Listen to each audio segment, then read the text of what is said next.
അസ്സലാമു അലൈക്കും വറഹ്മത്തുള്ളാഹി വബറകാതുഹു. പ്രിയമുള്ളവരെ, റമദാനിലെ അതിപ്രാധാന്യം അർഹിക്കുന്ന ദിനരാത്രങ്ങളിലൂടെ നീങ്ങിക്കൊണ്ടിരിക്കുകയാണ് നമ്മൾ. ഹദീസുകളുടെ അടിസ്ഥാനത്തിൽ ആദ്യ 10 ദിനങ്ങളിലെ സമയങ്ങൾ കാരുണ്യത്തിൻ്റെതാണ് എന്നാണ്. ആയതിനാൽ കരുണ ആഗ്രഹിക്കുന്ന പ്രാർത്ഥന നിർവഹിക്കുവാൻ നിർദ്ദേശിക്കപ്പെടുകയുണ്ടായിട്ടുണ്ട്.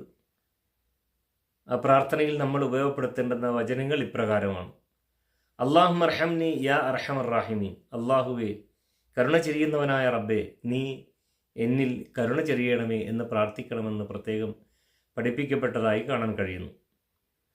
സ്നേഹമുള്ളവരെ, നമുക്കറിയാം, അള്ളാഹു റസൂലുള്ളാഹി സ്വല്ലല്ലാഹു അലൈഹി വസല്ലമയിലൂടെ നമ്മുടെ പ്രവർത്തനങ്ങളെ ചേർത്ത് പറയുകയുണ്ടായപ്പോൾ നാം ഒരു അമലു സാലിഹാത്ത് നിർവഹിച്ചാൽ അതിന് 10 ഇരട്ടി പ്രതിഫലമുണ്ട്. റമദാനിലാകുമ്പോൾ അതിന് ഏറെയുമാണ് നാം സൂചിപ്പിച്ചതുപോലെ. എന്നാൽ നോമ്പിനെ സംബന്ധിച്ച് സൂചിപ്പിച്ചപ്പോൾ അത് അള്ളാഹുലേക്ക് ചേർത്താണ് പറയുകയുണ്ടായത്. അസ്സൗമുലി വ അന അജ്സി ബിഹി. നോമ്പ് ഒരു സാമൂഹികമായ ചുറ്റുപാടിൽ നാം നിർവഹിക്കുന്ന വളരെ രഹസ്യമായ ഒരു അമലാണ്.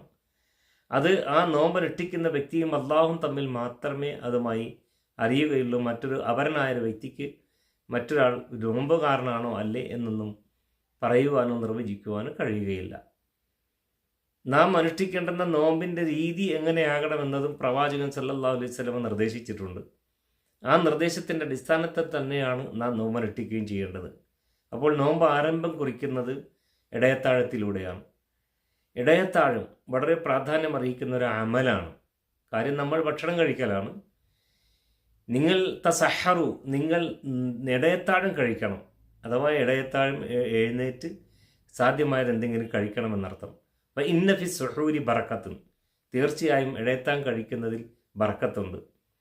സാധാരണ ഒരാൾക്ക് ഭക്ഷണം കഴിക്കലെന്നൊരു ശീലമായിട്ടില്ലാത്തൊരു കാര്യമാണെങ്കിൽ പോലും എന്തെങ്കിലും ഒരു ഇറക്ക് വെള്ളം കുടിച്ചെങ്കിലും നമ്മൾ ഇടയത്താഴത്തിന് എഴുന്നേറ്റ് കഴിക്കുക എന്നത് വളരെ പ്രാധാന്യം അർഹിക്കുന്ന ഒരു അമലാണ്.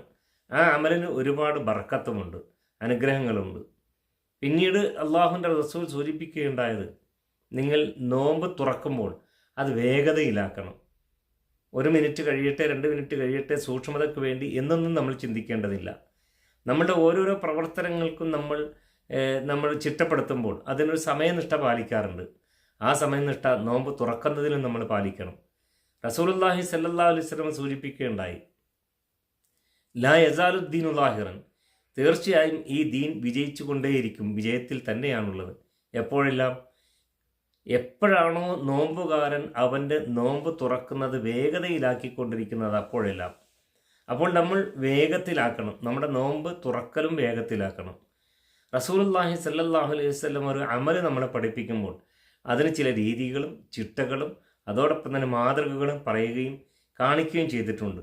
ആ രീതിയും ചിട്ടകളും മാതൃകകളും പിൻപറ്റുക എന്നതാണ് മുസ്തഫ റസൂലുള്ളാഹി സ്വല്ലല്ലാഹു അലൈഹി വസല്ലമിനോടുള്ള നമ്മുടെ ഉത്തരവാദിത്വവും ബാധ്യതയും പ്രവാചക സ്നേഹവും.